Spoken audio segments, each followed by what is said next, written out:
সকাল সকাল ঘুম থেকে উঠে রওনা দিয়ে দিলাম ওয়েস্ট ভার্জিনিয়ার উদ্দেশ্যে। বিগত বেশ কয়েকটা দিন আমার ভীষণই ব্যস্ততায় কাটে, নিজের জন্য সময় পাইনি বললেই চলে। তারপর যখন সবকিছু নিয়ে আমি ফ্রাস্ট্রেটেড, আমার হাজব্যান্ড বলল চলো কোথাও থেকে ঘুরে আসি।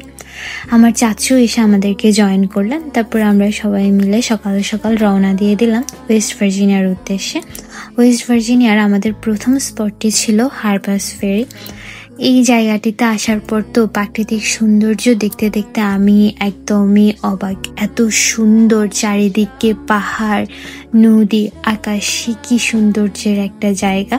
এসে মনে হচ্ছিল এখানে ঘন্টার পর ঘন্টা দাঁড়িয়ে থাকলেও মনে হয় কোনো ক্লান্তি কাজ করবে না। নিজেদের মতো করে এখানে বেশ খানিকটা সময় কাটালাম। চারপাশটা ঘুরে ঘুরে দেখছিলাম কোথায় কি আছে। এখান থেকে বেরিয়ে একটু সামনে এগোতেই এত সুন্দর একটি ভিউ দেখতে পেলাম। মহান আল্লাহ তাআলার সৃষ্টি যে কত সুন্দর, একদিকে পাহাড়, মাঝে ব্রিজ, তারপরে নদী, সব কিছু মিলিয়ে মনে হচ্ছে সুন্দর একটা ছবি। তারপর খানিকটা এগিয়ে গেলাম, সামনে এখানে একটি রেল লাইন রয়েছে যে দেখতে হচ্ছে গিয়ে ট্রেন চলাচল করে।